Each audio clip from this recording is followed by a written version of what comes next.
मित्रांनो, तुम्हाला शेअर मार्केटचे काहीच ज्ञान नाहीये, पण तुम्हाला शेअर मार्केटमध्ये पैसे गुंतवायची इच्छा आहे का? तुम्हाला शेअर मार्केट शिकायला वेळ नाहीये, पण शेअर मार्केट मधल्या रिटर्नचा फायदा तुम्हाला घ्यायचा आहे का? मग तुमच्यासाठी म्युच्युअल फंड्स हा चांगला पर्याय आहे. आजच्या व्हिडिओमध्ये आपण म्युच्युअल फंड म्हणजे काय एकदम सोप्या भाषेत बघायचा प्रयत्न करणार आहोत. नेहमीप्रमाणे हा व्हिडिओ तुमच्या खूपच फायदेशीर आहे, त्यामुळे व्हिडिओ शेवटपर्यंत बघा. मित्रांनो, म्युच्युअल फंड मध्ये म्युच्युअल ह्या शब्दाचा अर्थ आपण समजून घेऊया. एकापेक्षा जास्त लोक जेव्हा कोणतीही गोष्ट बरोबरीने करतात त्याला म्युच्युअल असे म्हणतात. त्याचप्रमाणे एकापेक्षा जास्त लोक जेव्हा एका फंड मध्ये गुंतवणूक करतात त्याला म्युच्युअल फंड असे म्हणतात. कोणताही म्युच्युअल फंड एक ॲसेट मॅनेजमेंट कंपनी चालवत असते. त्या कंपनीला एएमसी सुद्धा म्हटले जाते. ही एएमसी कंपनी नवीन नवीन फंड बाजारात आणत असते आणि त्या फंडची जाहिरात टीव्हीवर, वर्तमानपत्रामध्ये अशा वेगवेगळ्या ठिकाणी करते, जेणेकरून पब्लिक त्या फंड मध्ये पैसे गुंतवतील. आपण 100 रुपयांपासून म्युच्युअल फंड मध्ये गुंतवणूक करू शकतो. समजा आपण 5,000 रुपये एका XYZ म्युच्युअल फंड कंपनी मध्ये गुंतवले, तेव्हा आपल्याला 5,000 रुपयांचे युनिट्स मिळतात आणि प्रत्येक युनिटची एक किंमत असते, ज्याला NAV म्हणजे नेट ॲसेट व्हॅल्यू म्हणतात. ज्यावेळेस आपण उदाहरण बघू तेव्हा तुम्हाला ह्या सर्व गोष्टी स्पष्ट होतील. जेव्हा पब्लिक एखाद्या फंड मध्ये आपले पैसे गुंतवते, त्या फंडला AUM म्हणजे ॲसेट अंडर मॅनेजमेंट म्हणतात. आता ही ॲसेट मॅनेजमेंट कंपनी प्रत्येक म्युच्युअल फंड साठी एक फंड मॅनेजर नियुक्त करते, ज्याच्या हाताखाली एक तज्ञ लोकांची टीम दिली जाते. ही टीम मार्केटचा अभ्यास करते. फंड मॅनेजर आणि ही रिसर्च टीम निर्णय घेतात या फंड मध्ये आलेले पैसे कुठे आणि कसे गुंतवायचे. त्यामुळे आपण एकदा पैसे गुंतवले की त्याकडे सतत लक्ष देण्याची गरज नसते. आपल्या वतीने फंड मॅनेजर आपण गुंतवलेल्या पैशांची काळजी घेत असतो. त्यासाठी ते आपल्या गुंतवणुकीतील 1 ते 2% रक्कम फी आकारतात. त्यालाच एक्सपेन्स रेशो असे म्हणतात. म्हणून कुठल्याही म्युच्युअल फंड मध्ये गुंतवणूक करताना त्याचा एक्सपेन्स रेशो जेवढा कमी असेल तेवढे आपल्यासाठी चांगले. आता आपण एक उदाहरण बघूया. समजा एका जमीन मालकाला आपली 2.5 एकर जमीन विकायची आहे. 2.5 एकर म्हणजे 100 गुंठे आणि 1 गुंठ्याचा भाव आहे 1 लाख रुपये गुंठा.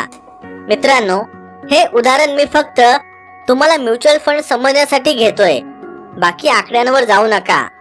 आता 1 लाख रुपये गुंठा म्हणजे 2.5 एकराचे होतात 1 करोड रुपये.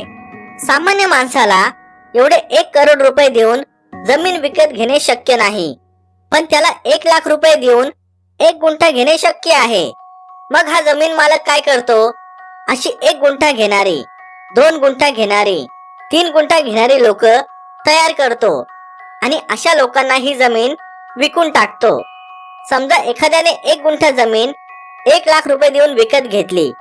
पुढे काही वर्षाने ह्या जमिनीचे भाव वाढले, ती झाली 1.5 लाख रुपये. आता या व्यक्तीने विचार केला, मला 1 लाखाचे आता 1.5 लाख रुपये मिळत आहे. मग हा आपला 1 गुंठा जमीन दुसऱ्याला विकतो आणि 50,000 नफा एका गुंठ्या मागे कमवतो. आता इथे जमिनीचा मालक म्हणजे ती म्युच्युअल फंड कंपनी. इथे गुंठा म्हणजे युनिट्स आणि गुंठ्याची किंमत जी 1 लाख होती ती आहे NAV म्हणजे net asset value.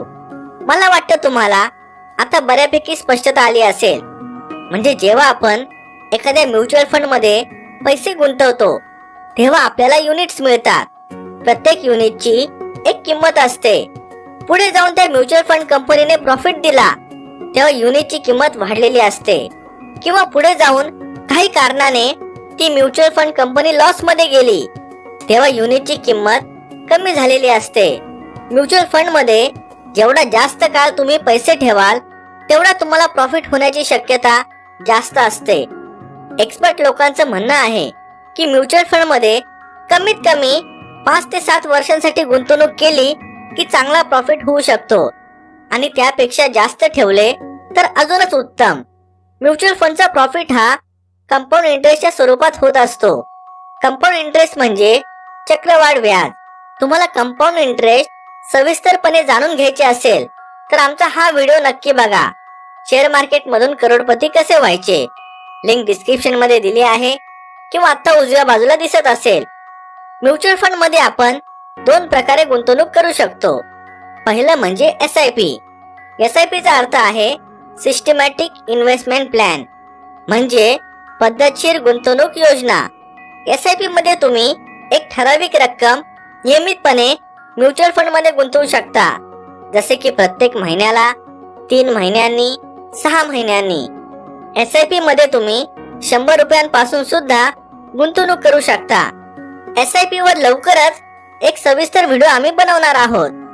Mutual fund मध्ये दुसरा गुंतवणुकीचा प्रकार आहे लमसम, म्हणजे एक साथ पैसे भरणे. ज्या प्रकारे आपण SIP मध्ये नियमित पैसे भरतो, इथे लमसम मध्ये आपण एक साथ पैसे भरत असतो. म्युच्युअल फंडचे अनेक प्रकार आहे, जसे की equity mutual fund, equity link saving schemes म्हणजे ELSS, इंडेक्स फंड, डेफ फंड, हायब्रिड फंड. हे सगळे प्रकार एकदम सविस्तरपणे आपण वेगळ्या व्हिडिओमध्ये बघणार आहोत. तुम्हाला म्युच्युअल फंडची ही माहिती कशी वाटली मला कमेंट मध्ये सांगा. व्हिडिओ आवडला असेल तर कृपया लाईक करा. Thanks for watching. Stay blessed.